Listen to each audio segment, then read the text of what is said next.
Tasha came to stand beside her, slipping an arm around Kiana's shoulder. "I can't believe everything we just witnessed," Tasha said softly, her voice tinged with both awe and disbelief. "Are you okay, really?" Kiana nodded, though she couldn't quite find the words to describe how she felt. Relief, sadness, and a strange sense of fulfillment swirled within her, all tangled together. "I think I am," she said after a moment. "It's just so much. I never imagined anything like this when I bought the car." Tasha gave a small laugh, more nervous than amused. "You've definitely had a one-of-a-kind experience, but you did something amazing. You gave someone a voice who didn't have one anymore." Kiana's chest tightened at the thought. She looked at the car, feeling an inexplicable bond with it. It wasn't just a machine to her now. It had been a messenger, a bridge to someone's truth. She thought back to the voice on the radio, the desperate plea for help, and the final words of gratitude. It was overwhelming to think about, but it also felt right. "I just hope she's at peace now," Kiana said, her voice barely above a whisper. "I think she is," Tasha replied. "You saw what happened. The car, it's quiet now, like it's finished what it needed to do." Kiana nodded, letting the thought settle in her heart. She wasn't sure she could ever fully explain what had happened, but she knew she'd done something that mattered. The woman's story, silenced by greed and corruption, had finally been heard. And Daniels, along with anyone else involved, would face justice. As the police wrapped up their investigation at the scene, one of the officers approached Kiana. He was younger, his face still bearing traces of shock from the night's events. "Miss, we're going to need to hold onto the car for a little while longer," he said, his tone apologetic. "It's evidence now, and there's still a lot to sort out." Kiana nodded, feeling a pang of reluctance at the thought of letting the car go. It had become more than just transportation. It felt like a part of her story now. But she understood. The car had done its part, and now it was time for the rest of the pieces to fall into place. "That's okay," she said. "Just take care of it, please." The officer offered her a small smile. "We will. And thank you, miss. What you did tonight, standing up, asking questions, you helped bring the truth to light. That's not something everyone would have done." Kiana felt a blush rise to her cheeks, a mix of humility and pride. "I just did what felt right," she said. "I couldn't ignore it." As the tow truck arrived to take the car away, Kiana watched in silence. She felt an odd sense of loss, but also a profound gratitude. This chapter of her life was ending, but it had taught her something invaluable: the power of listening, of trusting her instincts, and of standing up for what was right. Tasha broke the silence with a nudge to Kiana's arm. "So, what now? Are you going to be okay without the car?" Kiana chuckled softly, shaking her head. "I think I'll survive.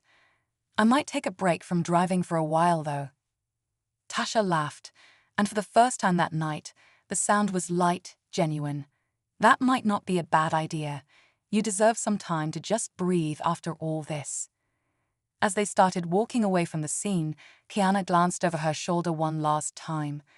The car was being loaded onto the truck, its glossy surface catching the faint glow of the streetlights. She felt a wave of bittersweet emotion wash over her. "Goodbye," she murmured under her breath, though she wasn't sure if she was speaking to the car or the spirit it had carried. "Thank you." The night air was cool against her skin as she and Tasha made their way back to her apartment. The city seemed quieter than usual, as if it too was processing what had happened. Kiana felt the weight of the night lifting, replaced by a sense of calm she hadn't expected. Over the following weeks, Kiana kept up with the news as the investigation into Daniels and his accomplices unfolded. The revelations were staggering: a network of corruption and cover-ups that spanned years, all tied to impounded vehicles and falsified reports. The case sparked outrage and led to sweeping changes within the department. Kiana's name occasionally appeared in reports, cited as the brave young woman who helped uncover the truth, but she shied away from the spotlight. It wasn't about her, she reminded herself. It was about justice for the woman who had been silenced. One day, weeks after the events of that fateful night, Kiana received a call from the police. The investigation was complete, and the car was being returned to her. She felt a mix of emotions as she drove to the impound lot to pick it up. Would it feel the same? Would it still carry that strange energy, that sense of purpose? "That's messed up," Tasha exclaimed. "You can't let him get away with this. Where are you right now?" Kiana glanced around, taking in her surroundings. "I'm still on the street where he pulled me over. But Tasha, I just heard something, like an accident or something up ahead. I think it might be him." Tasha didn't hesitate. "Stay right there. I'm coming to get you. Don't go anywhere until I get there." Kiana nodded, though she wasn't sure how much longer she could stand still. Her gut told her that something bigger was at play, and she needed to get to the bottom of it. She took a deep breath, her mind replaying the events leading up to this moment. Who was this Officer Daniels? And why had he targeted her? The more she thought about it, the more questions swirled in her mind. As she waited, her eyes scanned the street. The flashing lights of the patrol car that had been trailing Daniel's path were now visible in the distance. Another squad car had arrived, its officers moving briskly toward the commotion. Whatever had happened up there, it wasn't minor. Moments later, Tasha's car pulled up beside her, the window rolling down to reveal her friend's determined expression. "Get in," Tasha said, her tone firm. Kiana slid into the passenger seat, her hands trembling slightly. "Thanks for coming," she said, her voice softer now that she wasn't alone. "Of course," Tasha replied, glancing at her with a mix of anger and concern. "No way I'm letting you go through this by yourself." As they drove toward the scene, Tasha tried to lighten the mood. "You know, you're about to find out just how bad of a driver that cop is. Bet he's scratched your car already." Kiana managed a weak smile, but her thoughts were elsewhere. The closer they got, the more her curiosity and anger intertwined.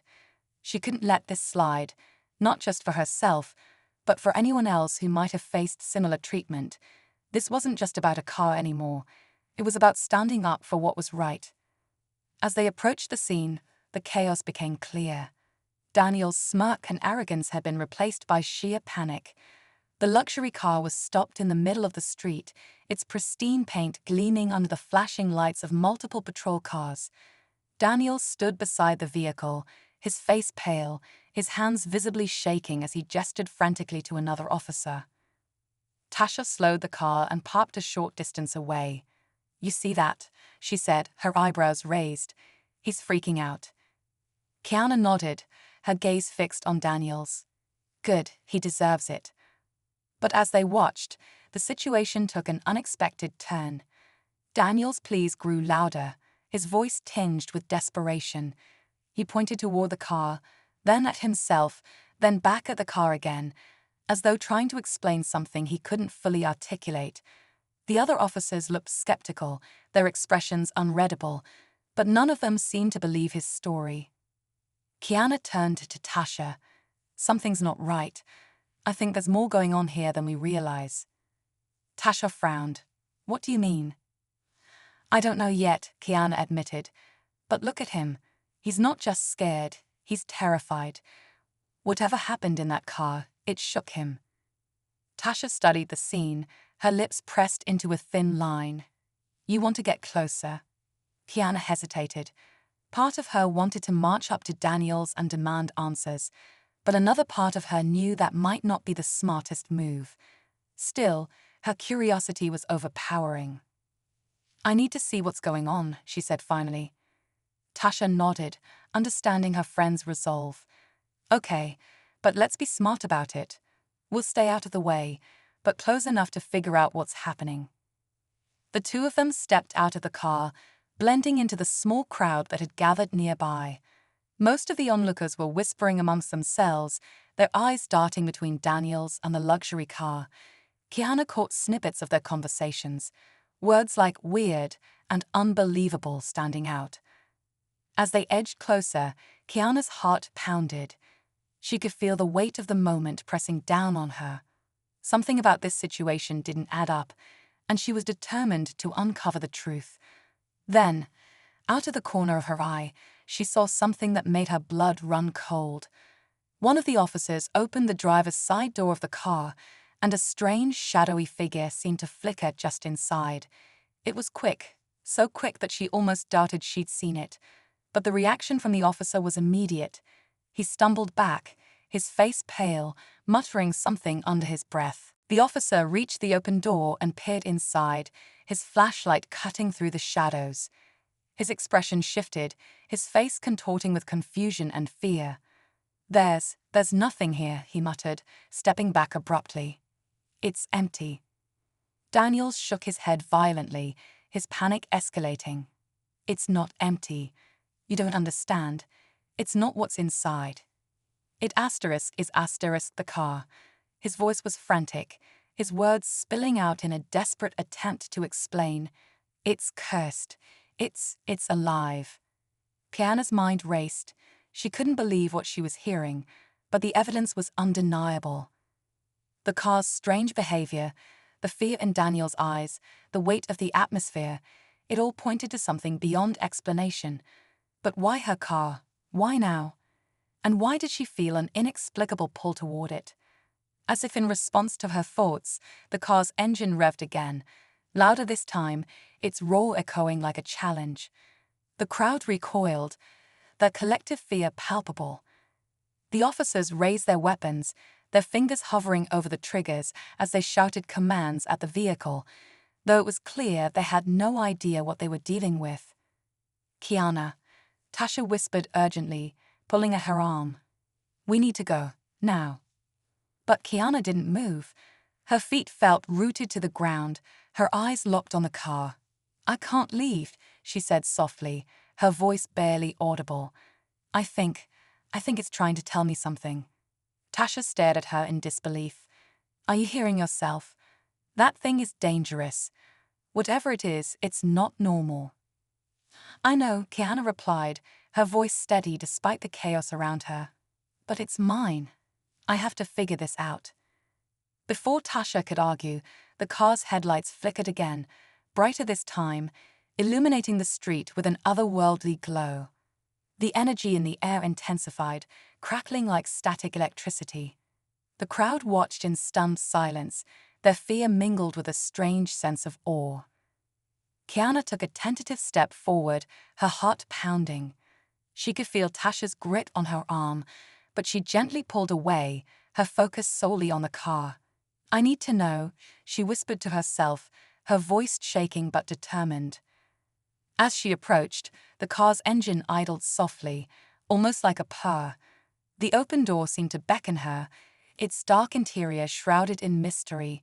She hesitated, her mind racing with doubts and fears, but a deep, instinctual pull urged her onward. "Kiana, don't," Tasha pleaded, her voice breaking.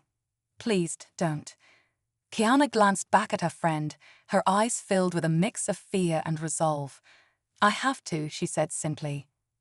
Taking a deep breath, she reached out and placed her hand on the door. The metal was cool to the touch, but as soon as her fingers made contact, a strange sensation coursed through her, warmth, familiarity, and something else she couldn't quite name. It was as though the car recognized her. The engine growled softly, almost like a response, and Kiana felt a surge of courage. Whatever was happening, she was part of it now, and she was about to uncover the truth. As Kiana's hand rested on the car's door, a low hum vibrated beneath her palm, as though the car itself was alive and pulsing with energy. She pulled back slightly, startled, but something deep inside her urged her to hold on. The hum grew, resonating through her fingertips and spreading warmth through her arm. It wasn't unpleasant. In fact, it felt oddly familiar, like an embrace from an old friend.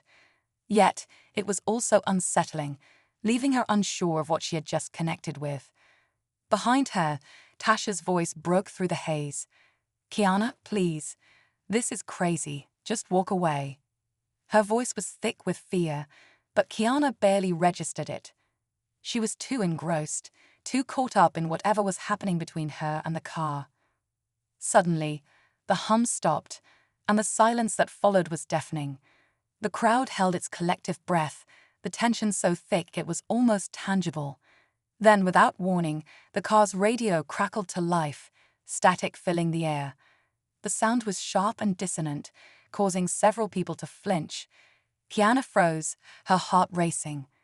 "Help me," a voice whispered through the static. It was faint but unmistakable, a woman's voice, soft and pleading. Kiana's eyes widened, her mind struggling to process what she'd just heard. The crowd murmured in confusion, and even the officers exchanged bewildered glances. Daniels let out a strangled cry, pointing at the car like it was a wild animal about to attack. See, I told you. It's haunted. It's her car. She's connected to it. Do something before it's too late." His words were frantic, his paranoia spreading through the crowd like wildfire. But Kiana wasn't listening to Daniels or the crowd. Her focus was entirely on the car and the voice that had called out from within. "Who are you?"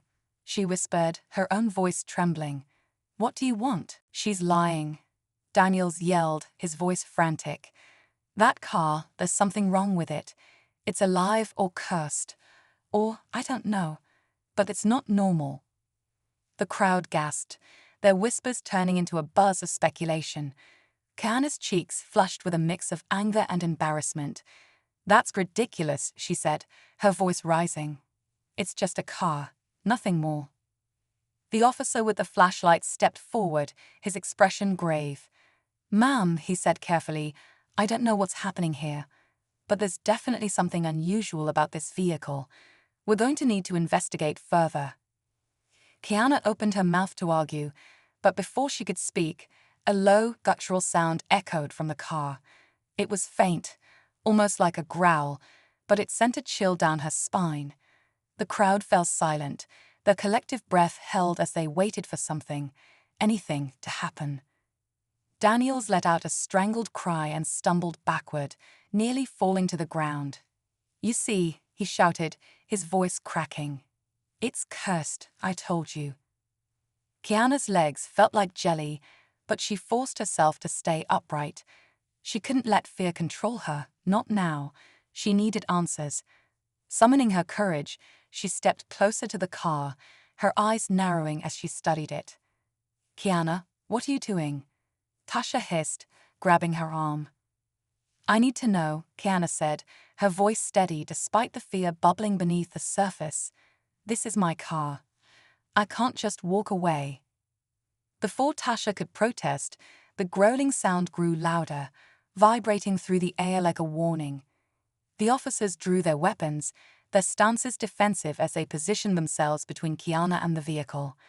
"Ma'am, stay back," one of them ordered. But Kiana couldn't move. Her eyes were fixed on the car, her mind racing as she tried to make sense of the situation. Could Daniels be telling the truth? Was there something supernatural at play? Or was this all some elaborate trick to cover up his wrongdoing? As the growling subsided, a strange silence fell over the scene. It was the kind of silence that felt heavy, charged with an energy that made the hair on Kiana's arms stand on end. Then, without warning, the car's headlights flickered on, their beams cutting through the darkness like sharp blades. The crowd gasped, and Kiana's breath caught in her throat. She couldn't explain it, but in that moment, she felt a connection to the car, a pull that was both comforting and terrifying. Whatever was happening, she knew it wasn't random. The car was trying to tell her something, and she was determined to find out what. The moment the headlights flickered on, Kiana felt a chill run down her spine. The beams weren't ordinary. They seemed alive, pulsating faintly like a heartbeat. The crowd murmured in awe and fear, their whispers blending into a low hum that only heightened the tension in the air. Kiana couldn't take her eyes off the car, its once pristine and lifeless exterior now emanating an energy she couldn't understand. Daniels stumbled backward again, pointing a shaking finger at the car. "You see, it's alive," he screamed, his voice cracking with terror. I told you this isn't normal." The officers surrounding the vehicle exchanged uneasy glances. One of them, A younger man with a skeptical expression stepped closer. "It's just a car," he said, though his voice lacked confidence. "There's got to be some logical explanation for this." Kiana's breath quickened as the car's engine suddenly roared to life, loud and guttural, like a beast awakening from a deep slumber. The sound reverberated through the street, causing everyone to instinctively take a step back. She clutched Tasha's arm, her nails digging in as a wave of unease washed over her. "Kiana," Tasha whispered, her voice barely audible.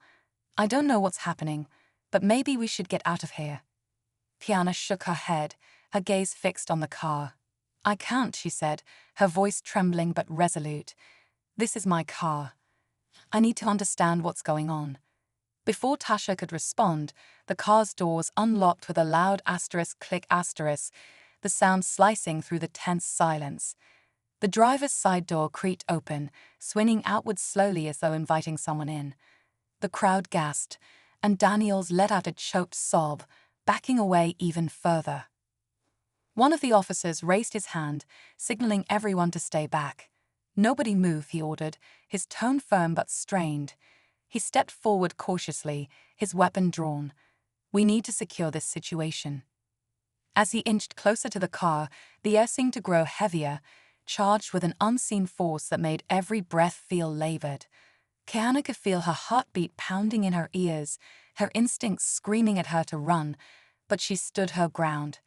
Something deep inside her told her that the answers she sought were within that car. The crisp morning air buzzed with life as cars zipped past on the freeway, their engines humming a steady rhythm. In the midst of the city's chaos, a sleek, obsidian-black luxury car gleamed under the sunlight. Behind the wheel sat Kiana, a young woman with a radiant smile and a fierce sense of independence. She had worked tirelessly to afford the car, a symbol of her success and hard work, and it represented more than just wealth. It was proof that she could achieve anything she set her mind to. As she cruised through the streets, the gentle beat of her favorite song filled the cabin. Life felt good. Kiana's confidence was magnetic, heads turned as she passed by, her undeniable presence drawing admiration. But as she pulled up to a stoplight, her carefree moment was interrupted by the flash of red and blue lights in her rearview mirror. A patrol car pulled in behind her, its siren briefly blaring before cutting off. Kiana's heart skipped a beat. She wasn't speeding, and she hadn't broken any traffic laws. Still, she carefully guided her car to the side of the road and rolled down her window, her hands firmly on the wheel as she'd always been taught. The officer who approached her car was tall, broad-shouldered, and carried an air of authority that felt more intimidating than reassuring. His badge read Officer Daniels. "License and registration," he barked, his tone sharp and devoid of politeness. Kiana nodded, her nerves on edge, but her demeanor calm. "Of course, officer," she said, handing over the documents. Daniels scanned her information with a frown, his eyes narrowing as they flicked between her and the car. "This car's registered to you?" he asked, skepticism dripping from his voice. "Yes, it is," Kiana replied firmly, her voice steady despite the unease growing in her chest. Daniels didn't seem convinced. He straightened up, his hand resting on his hip. "Step out of the vehicle," he ordered. Kiana hesitated. "Is there a problem, officer?" "Step out of the vehicle," he repeated, his tone leaving no room for argument. Kiana complied, stepping onto the pavement as passing cars slowed to gawk. She couldn't shake the feeling that something was wrong. Daniels circled her car, his eyes scanning it as though searching for evidence to fit a crime that didn't exist. "This doesn't add up," he muttered, loud enough for her to hear. "A car like this? Owned by someone like you?" The words stung, but Kiana held her ground. "I worked hard for this car," she said, her voice firm. "It's mine." But Daniels wasn't listening. He reached for his radio, speaking in code that Kiana couldn't understand, and moments later, he was climbing into her car. "We'll see about that," he said, a smirk spreading across his face. Without another word, he started the engine and sped off, leaving Kiana standing stunned on the sidewalk. Her mind raced. What had just happened? Could an officer really do that? Before she could process it, something unexpected happened. Barely 3 minutes later, a commotion erupted in the distance. The sound of screeching tires, a loud thud, and a panicked voice crackling through the radio filled the air. Kiana's heart pounded as she realized that whatever had just happened, it was something Daniels couldn't handle alone. The tables had turned, and the same officer who had taken her car without cause was now in a situation so desperate that he was begging, pleading for mercy. What could have happened in such a short time? Would you like me to continue developing this storyline? The wail of distant sirens echoed in Kiana's ears as she stood frozen on the sidewalk, her mind reeling. She clenched her fists, trying to steady herself, but her pulse raced like a drumbeat. Everything had unraveled so quickly. One moment, she was enjoying a peaceful drive, and the next, her car, a prized possession she had poured her heart and soul into, was stolen by the very person sworn to protect and serve. But this wasn't over, not by a long shot. Kiana's phone buzzed in her pocket, breaking her trance. She pulled it out and saw her best friend's name flashing on the screen. "Tasha," she answered, her voice shaky but determined. "I need your help. Something crazy just happened." "What's going on?" Tasha's voice was laced with concern. "You sound upset." Kiana quickly recounted the encounter with Officer Daniels, her voice trembling with anger as she described the blatant injustice. Tasha listened intently, her own frustration building with every word. Kiana stepped closer, her heart racing. "Who are you talking about? What did you do to her?" Daniels shook his head, his voice barely above a whisper. "I didn't mean to hurt anyone. She was just in the way. I was under pressure to clear certain cases, to make things disappear." She wouldn't back down, kept asking questions about the cars we confiscated. She was too close to the truth. Kiana's chest tightened. What truth? Daniels finally looked up, his eyes bloodshot and filled with anguish. "That car, it belonged to someone who knew too much. She found out about the corruption, about the deals we were making. I was ordered to make sure she couldn't expose us. So I—" He broke off, his voice choking on the words. The pieces clicked into place, and Kiana felt a wave of nausea. The car wasn't just a possession. It was a connection to someone who had been wronged, silenced for trying to reveal the truth. And now, somehow, that spirit, that energy, was trying to speak through the car. "You're telling me this car is tied to someone you hurt, someone who tried to stop you?" Daniels nodded miserably, his shoulders shaking. "I didn't mean for her to die. It was supposed to scare her, that's all. But things went too far, and she didn't make it. We buried it all. The car, the evidence, her story. But I think she's still here. I think she's trying to make it right." The crowd murmured in shock, their fear now mixed with outrage. Kiana's mind spun as she tried to process what she was hearing. This wasn't just about her car or some strange, supernatural force. It was about justice for a woman whose voice had been stolen. Suddenly, the car's headlights flickered again, brighter than before. The radio crackled to life, and the same voice that had called for help earlier now spoke clearly, cutting through the tension like a knife. "He's lying." Everyone froze. Kiana's breath hitched as she leaned closer to the car. "What do you mean?" she asked, her voice trembling. "What is he lying about?" The voice didn't respond directly. Instead, the car's engine revved, and the radio emitted a burst of static before a new sound emerged, a recording clear and unmistakable. It was Daniel's voice, cold and calculating, issuing orders to someone else. "Make it look like an accident. No one can know she was onto us."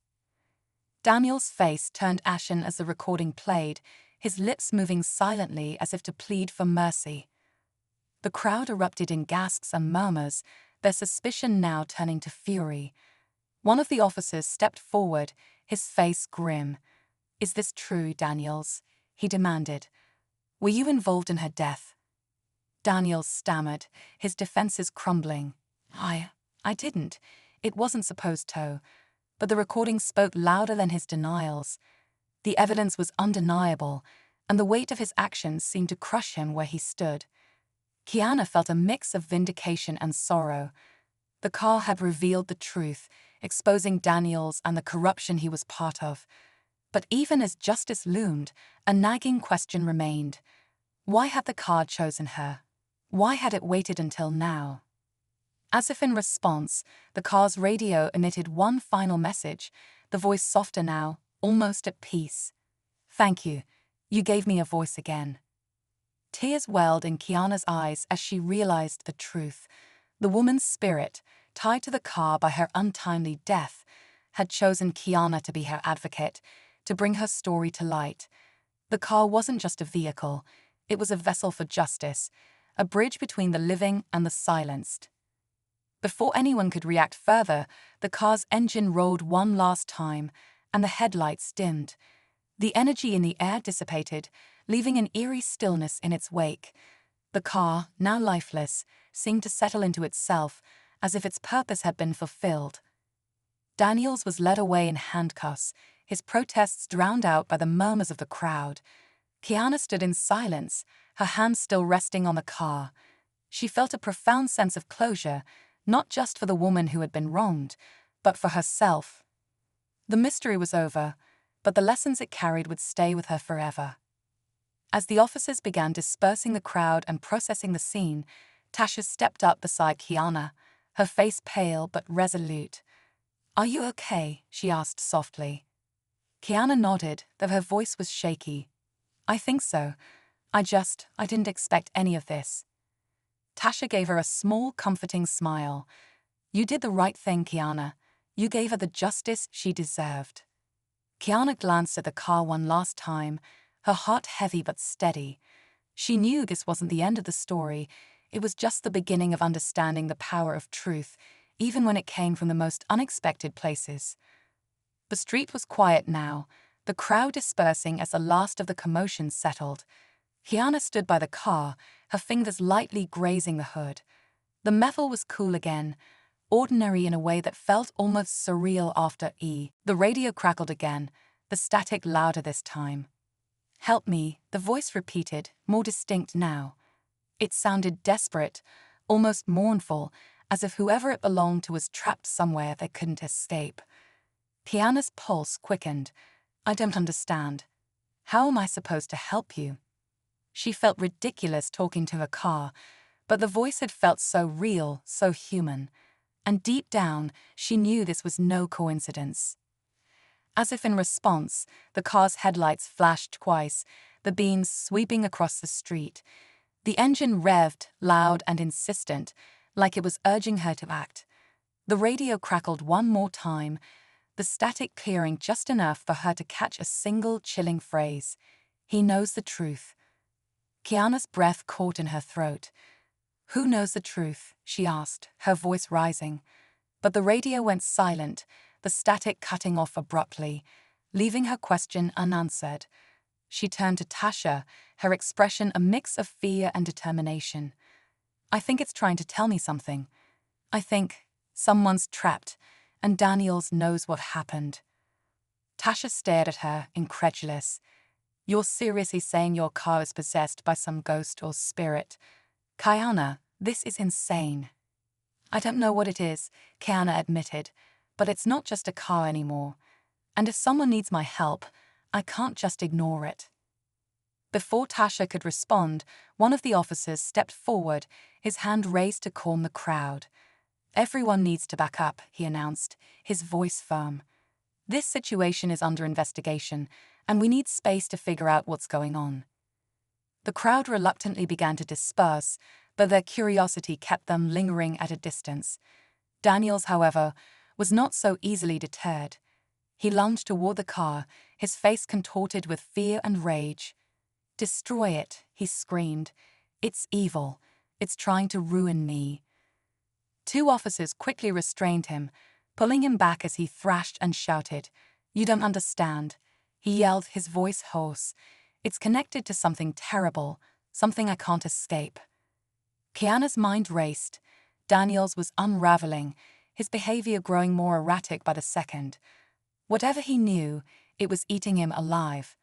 She stepped forward, her voice steady despite the turmoil around her.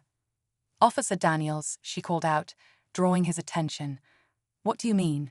What's connected? Tell me the truth." Daniels froze, his wild eyes locking onto hers.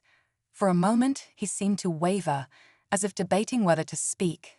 Then, in a voice barely above a whisper, he said, "I didn't mean for it to happen. It wasn't supposed to go this far." Kiana took a step closer, her heart pounding. "What wasn't supposed to happen? What did you do?" Daniels hesitated, his gaze darting toward the car and then back to Kiana. He opened his mouth to speak, but before he could say a word, the car's engine roared to life again, louder than ever. The sound drowned out everything else, forcing everyone to cover their ears. The headlights blazed, flooding the street with an intense, almost blinding light. Kiana shielded her eyes, her mind reeling. The energy emanating from the car was overwhelming, as if it was building towards something monumental. She could feel it in her bones. A storm was coming, and she was at the center of it. When the light finally dimmed, the street was eerily quiet. Daniels was on his knees, trembling, his face pale as a ghost. "It's too late," he whispered, his voice hollow. "You can't stop it now." Kiana stared at him, her stomach twisting. "Stop what?" she demanded, but Daniels didn't answer. He simply shook his head, his expression one of utter defeat. The car's engine idled softly, its once threatening presence now strangely calm. But Kiana knew this wasn't over. Whatever truth was buried beneath this chaos, it was waiting for her to uncover it, and she was running out of time. Kiana stared at Daniels, his cryptic words reverberating in her mind. The fear etched on his face wasn't just guilt. It was terror of something far greater.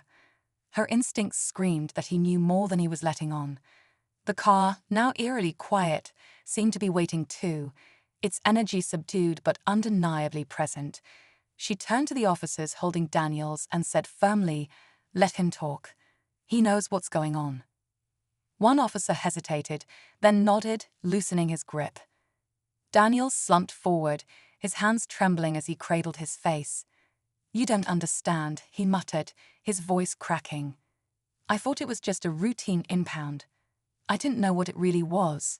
I didn't know who she was." When she arrived, the car was waiting for her, looking as pristine as the day she'd bought it. As she slid into the driver's seat, she hesitated, her hand hovering over the ignition. Taking a deep breath, she turned the key. The engine purred to life, smooth and unremarkable. No hum, no flickering lights, just a car, as ordinary as any other. And yet, as Kiana drove home, she couldn't shake the feeling that something had changed. Not with the car, but with her.